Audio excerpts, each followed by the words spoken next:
Once a name whispered behind closed doors, Camilla Parker Bowles now stands in the blinding spotlight of the throne as the Queen of the United Kingdom. But behind the glittering crown lies a tale soaked in controversy, where love, power, and tragedy are tightly woven into a royal tapestry that refuses to unravel. Camilla, once branded the other woman, rose from a publicly condemned mistress to the wife of Britain's most powerful man. But what was the cost of that love? To many, she wasn't just a wedge driven into the marriage of Prince Charles and Princess Diana. She was the spark that ignited a chain of pain that pushed Diana to the edge of despair. When Diana confessed, "There were three of us in this marriage, so it was a bit crowded," the world knew exactly who the third person was. Camilla didn't simply disrupt a household. She became, in the eyes of the public, a silent force behind the tragic events that led to Paris in 1907, the night when the people's princess took her final breath in a crash that still raises countless questions. From a woman scorned to queen by his side, Camilla's journey is a blazing testament to a love that defied all, but also a symbol of a deep, unhealed wound in the hearts of millions. And now, as she reigns beside Charles, one question lingers. Is Camilla a brave woman who dared to love, or a calculated figure who walked over heartbreak to get everything she ever wanted since the mysterious death of Princess Diana? Camilla's image in the public eye has never truly been redeemed. To millions of Britons and admirers of the people's princess, Camilla is not just a woman who stepped into a royal marriage. She is the embodiment of betrayal, the shadow behind Diana's silent tears, and the root cause of a broken fairy tale that ended in tragedy. The public cannot forget the sight of Diana alone, smiling through pain, quietly enduring the fractures in her marriage to Prince Charles. And in every version of that story, Camilla appears like a silent villain, discreet yet powerful. Every time Charles was cold, every time Diana cried, people saw Camilla's presence as the underlying reason. It wasn't without cause that the public turned on her so fiercely. Letters between Charles and Camilla, leaked in the 1990s, painted a portrait of a passionate, long-running affair that continued while Diana was left battling loneliness and pressure from the royal family. While Diana was suffocating under the weight of duty and public scrutiny, Camilla retained her special place in Charles's heart. She didn't wear a crown, yet she held the future king's soul. This felt profoundly unjust, not just to Diana, but to every ideal the monarchy claimed to represent. When Diana died in a tragic car crash in Paris, that resentment exploded into outrage. There was no evidence linking Camilla to the incident, but emotionally, the public saw her as part of the chain of events that drove Diana to despair. If Camilla hadn't existed, would the marriage have survived? Would Diana still be alive? These haunting questions echoed like an unspoken verdict from a nation grieving its lost princess. Even when Charles and Camilla finally married in 2005 after nearly 35 years of entanglement, the backlash did not ease. To many, Camilla could never replace Diana. She might be the king's wife, but she would never be queen of the people's hearts. Poll after poll showed Camilla among the least favored royals. She was often viewed as cold, calculating, and disconnected from the public. Media coverage painted her as a woman with a smile that didn't reach her eyes and a presence that never quite felt authentic. Even beside Charles, there was always an air of awkwardness, as if fate itself resisted blessing their union. To Diana's admirers, Camilla wasn't just the other woman, she was the woman who survived and thrived because another woman suffered. The way she moved into Clarence's house, gradually embraced royal titles, and finally ascended as queen felt like a cruel twist to those still mourning Diana. Worse still, conspiracy theories emerged over the years, suggesting Camilla may have known more about that fateful night in Paris than she let on. Some speculated that she and Charles feared Diana's growing independence and her increasingly bold revelations about royal life. Again, no proof was ever found, but the court of public opinion needs no evidence to convict. And in that court, Camilla has never been acquitted. Today, as she stands beside the king, officially crowned queen, some have chosen to forget, but many cannot. The tears Diana shed, the love she inspired, and the injustice she endured still live on in the hearts of millions. To them, Camilla's so-called triumph is a wound reopened, a reminder of what was taken and who paid the price. The question now is no longer whether Camilla is queen in title. It is whether she can ever be queen in the hearts of a nation that still clings to the memory of a woman they truly loved. When Camilla finally claimed the crown she had always coveted, fate struck a cruel blow to the man who had sacrificed everything for her King Charles III. Just as he had begun to settle on the throne, a devastating revelation sliced through the royal dream like a cold blade. The royal doctors confirmed it: the king had cancer. The illness came as a brutal reminder that the crown offers no immunity from the laws of life and death. While public opinion remained divided over Camilla's presence, King Charles's health quickly dominated headlines. A monarch who had once stood firm through storms now faced the one battle no one could fight for him: time. But the illness threatened more than just Charles's life. It plunged the British monarchy into an unprecedented crisis of succession. Who would take his place, and would the heir continue to bury the past, or finally bring long-hidden truths into the light? All eyes turned to Prince William, the son of Diana, the bloodline of a fallen icon. He symbolized continuity, yet carried unhealed wounds. Would he ascend the throne in silence, upholding the legacy of a father who once turned away from his mother's pain, or would he emerge as a reformer? Bold enough to uncover the darkest pages of royal history, Charles knew his time was running out. And more importantly, he knew he could no longer control the next chapter. He could not manipulate William the way he had manipulated Camilla, or the narrative around Diana. William was no longer the obedient boy of the past. He was a man who had lost his mother under suspicious circumstances, had seen what the palace hid, and now stood on the edge of a historic decision: become a king who preserves royal silence, or one who confronts the truth head-on. Sources inside the palace revealed that William had already begun attending high-level meetings, not as a prince, but as a future king quietly being ushered into power. Camilla, behind closed doors, could not hide her unease. Though she currently bore the title of queen, she knew that once William took the throne, her influence would be greatly diminished. William had never forgotten how his mother lived in Camilla's shadow. Buckingham Palace was no longer a symbol of glamorous banquets or impeccable ceremonies. It had become a silent battlefield. Behind its ancient stone walls were strategies, sealed documents, and truths deliberately buried. And within this atmosphere of concealed chaos, King Charles, now a frail monarch grappling with death, was forced to reflect on the legacy he would leave behind. A legacy that could be branded a failure, should William choose to expose the truth.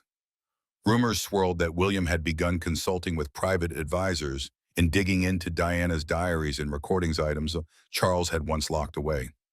Perhaps he was searching for answers. Perhaps he was preparing for a radical shift in the monarchy. Or perhaps he was getting ready for a final confrontation with his father, not between two men, but between a former king and his successor. If Charles could no longer stand before the public, abdication might come sooner than expected, and William, once silent for the sake of the monarchy, would have the chance to write the next chapter in his own voice. When William ascends the throne, will he let the past rest, or will that be the day all of Britain is forced to confront what truly happened to Diana? To justice and to the truth, King Charles may never have imagined that the crown he waited a lifetime to wear would tighten around his neck in his final days. Nor could he have foreseen the most terrifying outcome: that the crown would not be passed on in glory, but under the weight of suspicion and the judgment of his own son. The House of Windsor now stands at a crossroads. And this time, it's not a political scandal that threatens it, but a crisis of truth. The crown is not merely about power, it is about trust. And once that trust is broken, neither king nor queen can expect forgiveness. While there have been countless trials and tribulations, together they have worked to ensure that they not only overcame the numerous problems, but have done things in such a way that it never affected the country in a negative way. However, it seems like the royal family has their hands full with a problem they aren't entirely sure they can overcome. This became clear right after the Queen herself made an announcement relating to King Charles's health at a recent public hearing. An announcement that the public perceived as unprecedented has left the entire country completely shaken, especially due to the fact that it came from the Queen herself, which goes ahead to depict the seriousness of the state of things in Buckingham Palace and how the royal family might be in a chokehold. If you've been paying close attention to the dealings of the royal family, you must have noticed something peculiar. The king has been making far fewer appearances in public than before. King Charles's health has been deteriorating for some time. The news of the king's bad health isn't really news, as the word has been going around for quite some time. However, Tom Boehm, it came as a shock having to hear straight from the Queen how bad it was. Normally, the royal family is known to keep things hushed, especially for news as delicate as the king's health. Yet Camilla expressed herself in public without holding back. This was very surprising, and the announcement was more than enough to shock not just the United Kingdom, but the entire world. As a matter of fact, Camilla opened up during her recent documentary titled Her Majesty the Queen Behind Closed Doors. In this documentary, Camilla showcased her first year as queen, and the documentary was supposed to provide a glimpse of how she had been tackling the issues of domestic abuse over the years as queen. She's breaking the cycle to put an end to domestic abuse forever. However, it did more than that. Apparently, it also showed a time when she visited the government house in the Isle of Man in March 2024, just a month after news got out about King Charles being diagnosed with a form of cancer. At the meeting in the government house, Camilla was being questioned about the king's health, and she had it in her mind to decide not to say anything about the matter.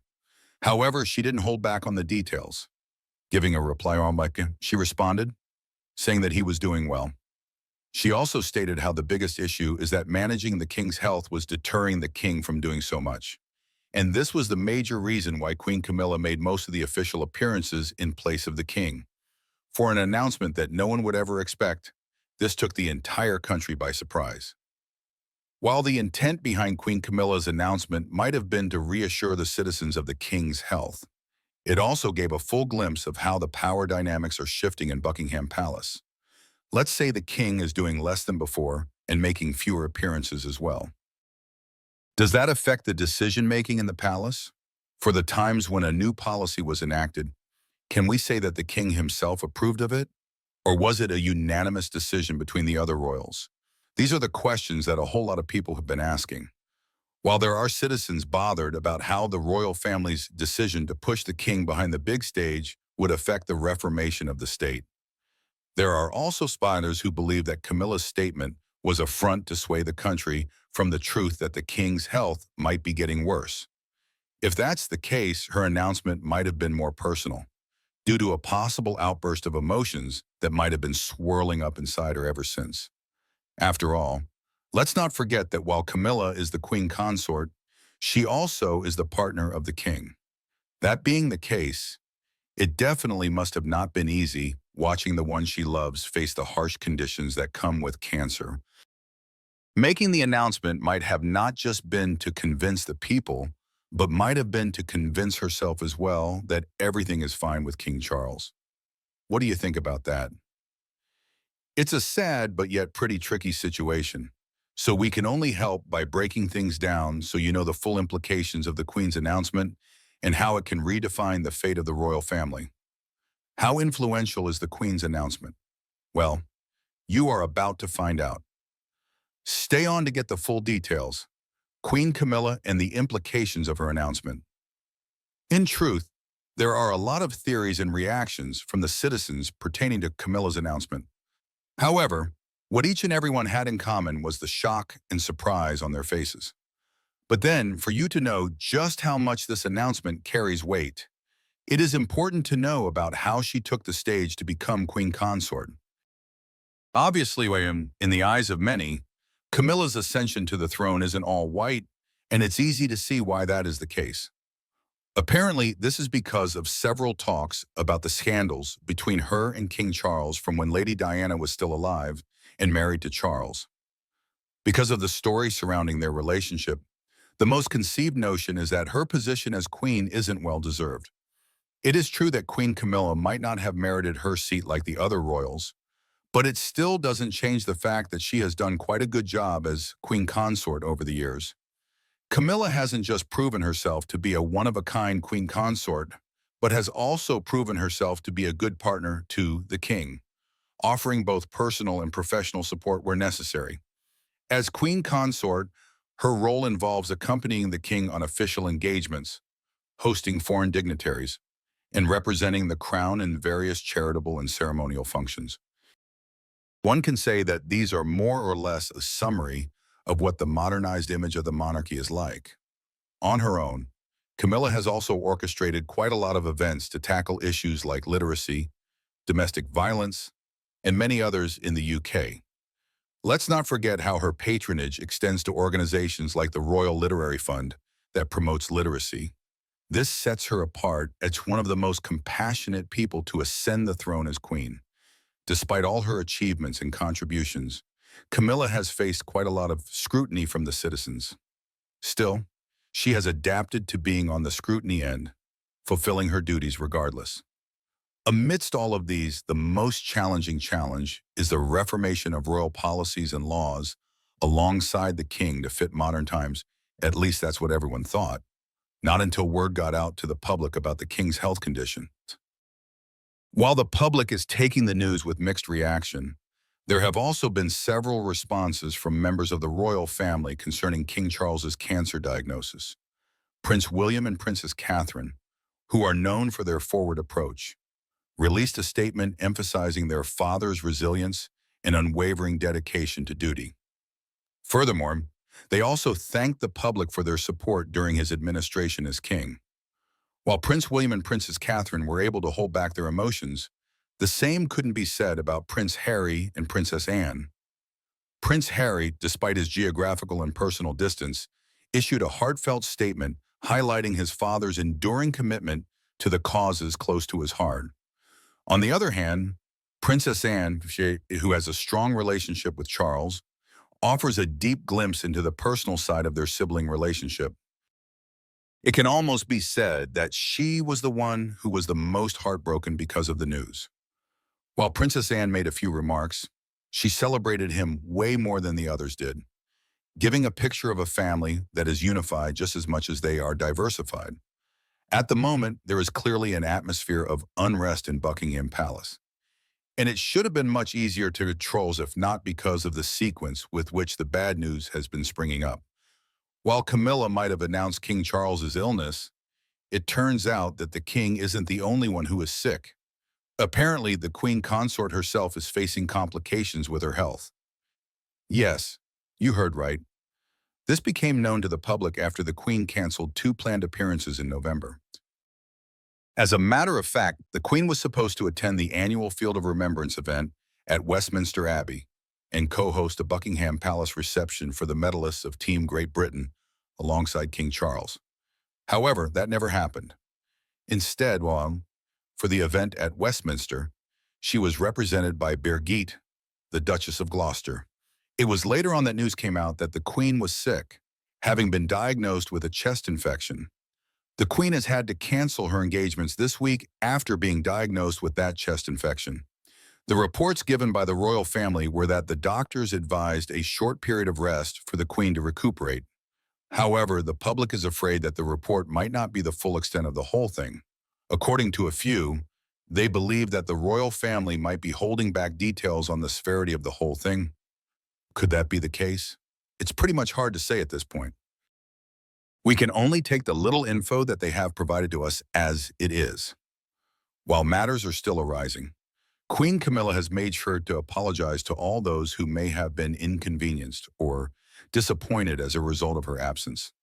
Over the course of her illness, she also told them how optimistic she was that she would get back on her feet in no time. Of course, while there might be no pressure whatsoever, she is mandated to get back on her feet in earnest because she is the second in command right after King Charles. Imagine the state of the country where both the king and the queen are bedridden. Certainly, there will be a state of panic and chaos. Also, let's not forget about Kate Middleton's undisclosed form of cancer that she struggled with earlier this year. Luckily, she announced that she was able to beat the sickness in September. However, it was only after undergoing some serious chemotherapy. This goes a long way to show just how much this sickness-carrying shadow looms at Buckingham Palace. Then again, one might pause and ask, just how bad is it truly? And what could King Charles's and Queen Camilla's sickness spell for the monarchy? It gets interesting from here. Stay tuned so you don't miss out on the details. Public reactions and the monarchy's possible future. With people having different thoughts and theories about the king and queen's health and the current health status of the royal family in general, it is important to know that this sudden series of mishaps that befell the family isn't a new thing. As a matter of fact, in the past, there have been several scenarios where the top authorities faced terrible health crises. However, the public never got to hear about it till the end. Take, for instance, the rule of King George VI in the early 1950s, when he was diagnosed with lung cancer.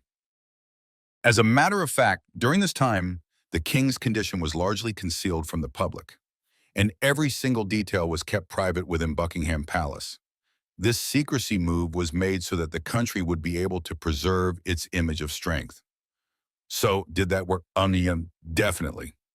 However, imagine the shock on the people's faces when news got out that the king had died in 1952. This was enough proof that the monarchy had held back on the full extent of the king's illness.